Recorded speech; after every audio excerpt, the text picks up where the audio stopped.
Welcome back to sports പീറ്റ്. നമ്മുടെ AFC Asian cup ഈ വരുന്ന ജനുവരി 12 തുടങ്ങാൻ പോവുകയാണ്. അപ്പോൾ ഇന്ത്യയുടെ സാധ്യതകൾ എത്രമാത്രം ഉണ്ട് ഇത്തവണ AFC കപ്പിൽ എന്നുള്ളതാണ്, ഏഷ്യ കപ്പിൽ എന്നുള്ളതാണ് നമ്മുടെ ഈ വീഡിയോയിൽ നിങ്ങളുമായിട്ട് പങ്കുവെക്കാൻ പോകുന്നു. സോ വീഡിയോയിലോട്ട് കടക്കുന്നതിന് മുമ്പ് നിങ്ങൾ ഈ വീഡിയോ കാണുന്നത് ഒരു പുതിയ ആളാണെന്നുണ്ടെങ്കിൽ ഈ ചാനലും സബ്സ്ക്രൈബ് ചെയ്യാൻ, നിങ്ങളുടെ വിലപ്പെട്ട സബ്സ്ക്രിപ്ഷനെ മുന്നോട്ട് വീഡിയോസ് ചെയ്യാനുള്ള ഒരു പ്രചോദനമാകും എന്നുള്ളതാണ് പറയാനുള്ളത്.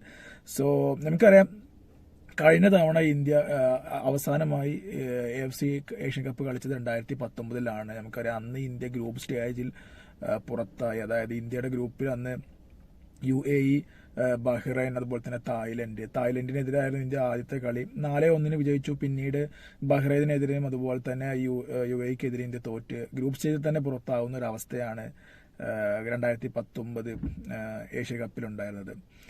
എന്നാൽ ഇത്തവണ നമുക്കറിയാം, ഇപ്പോൾ 4 വർഷത്തെ ഒരു ഇടവേള. ആ 4 വർഷത്തിന് ശേഷം ഇന്ത്യൻ ഫുട്ബോൾ ഒരുപാട് മാറ്റങ്ങൾ സംഭവിച്ചു, ഒരുപാട് നല്ല റിസൾട്ടുകൾ ഉണ്ടായി. ഇപ്പോൾ റീസെന്റ് കഴിഞ്ഞ സാഫ് കപ്പും അതുപോലെ തന്നെ കിങ്സ് കപ്പിൽ ഇറാഖിനെതിരെ ഇന്ത്യ പരാജയപ്പെട്ടെങ്കിലും ഒരു മികച്ച നല്ല പ്രകടനം ഇറാഖ് പോലുള്ള ടീമിനെതിരെയൊക്കെ കാഴ്ചവെച്ച് ഒരുപാട് മാറ്റങ്ങൾ ഇന്ത്യൻ ഫുട്ബോളിൽ നിൽക്കുന്ന ഒരു സമയമാണ്. അതുകൊണ്ട് തന്നെ വലിയ പ്രതീക്ഷയാണ് ഇനിയിപ്പോൾ വരാൻ പോകുന്ന ജനുവരി 12 തുടങ്ങുന്ന ഏഷ്യൻ കപ്പിൽ ഇന്ത്യക്ക് ഉണ്ടായിരുന്നത്. പക്ഷേ ഇപ്പോൾ കാര്യങ്ങളെല്ലാം പ്രതികൂലമായി ബാധിക്കുന്ന ഒരു അവസ്ഥയാണ്. അതിൽ ഒരു മെയിൻ കാരണം എന്ന് പറയുന്നത് നമ്മുടെ സൂപ്പർ താരം, 2 താരങ്ങൾ എന്ന് പറയുന്നത്, ഒന്ന് അൻവർ അലി, അതുപോലെ തന്നെ ആഷിഖ് ഉർണിയൻ. ഈ 2 താരങ്ങൾക്കും പരിക്കാണ്. ഈ 2 താരങ്ങളും നമ്മൾ പ്രതീക്ഷിച്ചിരുന്നത് വരുന്ന AFC ഏഷ്യൻ കപ്പിൽ കളിക്കും എന്നുള്ള ഒരു പ്രതീക്ഷയാണ് മിക്ക ഫുട്ബോൾ ആരാധകരും പ്രതീക്ഷിച്ചിരുന്നത്. എന്നാൽ ഈ 2 താരങ്ങളും ഏഷ്യ കപ്പിന് കളിക്കാൻ കഴിയില്ല എന്നുള്ള റിപ്പോർട്ട് പിന്നീട് പുറത്തു വന്നതുകൂടെ ഇന്ത്യൻ ഫുട്ബോളിനെ സംബന്ധിച്ചിടത്തോളം അത് വലിയൊരു അടി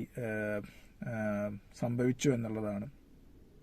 അതുകൂടാതെ തന്നെ നമുക്കറിയാം, ഇന്ത്യ B ഗ്രൂപ്പിലാണ്. ഇന്ത്യയുടെ കൂടെ ഓസ്ട്രേലിയ, ഉസ്ബെക്കിസ്ഥാൻ, അതുപോലെ തന്നെ സിറിയ, ഈ 3 രാജ്യങ്ങളുണ്ട്. അതുകൊണ്ട് തന്നെ ഈ 3 രാജ്യങ്ങളും മികച്ച 3 ടീമുകളാണ്. ഈ 3 ടീമുകൾക്കെതിരെ ഇന്ത്യക്ക് കളിച്ച് വിജയിച്ചാൽ മാത്രമാണ് അതായത് റൗണ്ട് ഓഫ് 16 കടക്കാൻ കഴിയുക എന്നുള്ളതും വലിയൊരു ബുദ്ധിമുട്ടുള്ള കാര്യമാണ് ഇത്തവണ ഇന്ത്യയെ സംബന്ധിച്ചിടത്തോളം ഏഷ്യ കപ്പിൽ. ആദ്യത്തെ കളി എന്ന് പറയുന്നത് ജനുവരി 13 ജനുവരി 12 ഏഷ്യ കപ്പ് തുടങ്ങുന്നതിന് ശേഷം ജനുവരി 13 ഓസ്ട്രേലിയക്കെതിരെയാണ് ഇന്ത്യയുടെ ആദ്യത്തെ മത്സരം. നമുക്കറിയാം, ഓസ്ട്രേലിയ എന്ന് പറയുന്ന രാജ്യം ഫിഫ റാങ്കിൽ 25ാമത്തെ സ്ഥാനത്ത് നിൽക്കുന്ന ഒരു രാജ്യമാണ്. അപ്പോൾ ഓസ്ട്രേലിയക്കെതിരെ കളിച്ച് വിജയിക്കുക എന്നത് ഇന്ത്യയെ സംബന്ധിച്ചിടത്തോളം അത് ആലോചിക്കുക പോലും വേണ്ട എന്നുള്ളതാണ്. ഒരു ഡ്രോ കിട്ടിയാൽ ഇന്ത്യയെ സംബന്ധിച്ചിടത്തോളം അത് വലിയൊരു നേട്ടമായിരിക്കും. പക്ഷേ പിന്നീട് അടുത്തത് ഇന്ത്യ കളിക്കാനുള്ളത് ഉസ്ബെക്കിസ്ഥാനെതിരെ. നമുക്കറിയാം, ഉസ്ബെക്കിസ്ഥാൻ എന്ന് പറയുന്ന രാജ്യം ഫിഫ റാങ്കിങ്ങിൽ 62ാം സ്ഥാനത്ത് നിൽക്കുന്ന ഒരു രാജ്യമാണ്. ഉസ്ബെക്കിസ്ഥാന്റെ റീസെന്റ് പെർഫോമൻസ് എടുത്ത് നോക്കുകയാണെങ്കിൽ തന്നെ ഇപ്പോൾ ഈ വേൾഡ് കപ്പ് ക്വാളിഫയറിൽ ഉസ്ബെക്കിസ്ഥാൻ കളിച്ച ഒരു കളി എന്ന് പറയുന്നത് ഇറാനെതിരെയായിരുന്നു. ഇറാനെതിരെ അവർക്ക് ഒരു ഡ്രോ ഉണ്ട്, 2-2 ഡ്രോ വന്നിട്ടുണ്ടായിരുന്നു. അതിനു മുമ്പ് അവർ കളിച്ചത് ചൈനക്കെതിരെ അവർ ചൈനയൊക്കെ പരാജയപ്പെടുത്തി. പിന്നീട് അവർ കളിച്ച ഒരു കളി എന്ന് പറയുന്നത്, അവർക്ക് വലിയ നേട്ടം എന്ന് പറയുന്നത്, അവർ സെപ്റ്റംബറിൽ കളിച്ച ഒരു കളിയാണ്. അതായത് മെക്സിക്കോക്കെതിരെ കളിച്ച ഒരു കളി. അതിൽ 3-3 ഡ്രോ ആയി എന്നുള്ളതാണ്. സോ ഈ ഒരു കളികളിൽ നിന്ന് നമുക്ക് ഉസ്ബെക്കിസ്ഥാൻ എന്നുള്ള ടീം എത്രമാത്രം സ്ട്രോങ് ആണ് എന്നുള്ള കാര്യം നമുക്ക് മനസ്സിലാക്കാൻ കഴിയുന്നത്. അതുകൊണ്ട് തന്നെ ഉസ്ബെക്കിസ്ഥാനെ പരാജയപ്പെടുത്തുക എന്നുള്ളതും ഇന്ത്യയെ സംബന്ധിച്ചിടത്തോളം ഈ ഒരു അവസ്ഥയിൽ, എസ്പെഷ്യലി നമ്മുടെ മെയിൻ 2 താരങ്ങളില്ലാതെ ഇന്ത്യ കളിക്കാൻ പോകുമ്പോൾ വലിയ ബുദ്ധിമുട്ടുള്ള ഒരു കാര്യമാണ്.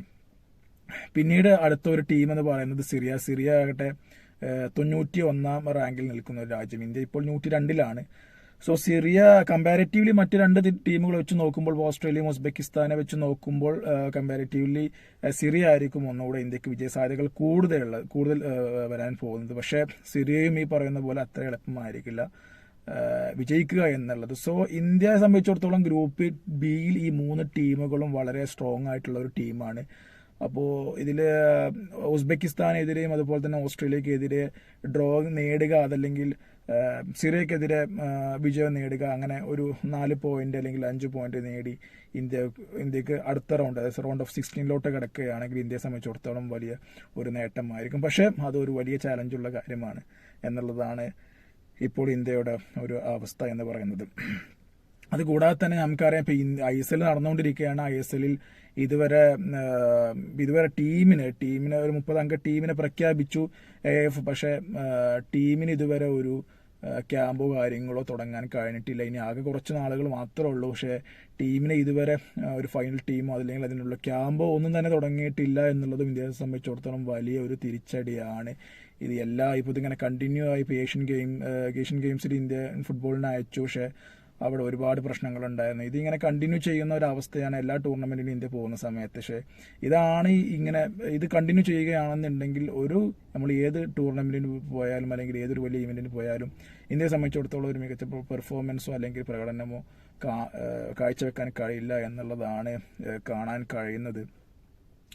സോ ഇതൊക്കെയാണ് മെയിൻ പ്രശ്നങ്ങൾ ഇന്ത്യ നേരിടുന്ന അല്ലെങ്കിൽ ഇന്ത്യക്ക് AFC ഏഷ്യൻ കപ്പിൽ ഫേസ് ചെയ്യേണ്ട ചലഞ്ചസ് എന്ന് പറയുന്നത്. എന്താണെങ്കിലും ഇനി ഇന്ത്യക്ക് മികച്ചൊരു പ്രകടനം ഇതിനെല്ലാം തരണം ചെയ്ത് ഒരു പക്ഷേ നല്ല പ്രകടനം കാഴ്ചവെക്കാൻ കഴിയുകയാണെന്നുണ്ടെങ്കിൽ തീർച്ചയായിട്ടും ഇന്ത്യക്ക് റൗണ്ട് ഓഫ് 16 കടക്കാൻ കഴിയും.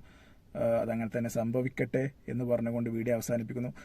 വീഡിയോ ഇഷ്ടപ്പെട്ടെങ്കിൽ ലൈക്ക് ചെയ്യുക. മറ്റൊരു വീഡിയോ നിങ്ങളുടെ മുമ്പിൽ വരുന്നവരെ ഗുഡ് ബൈ.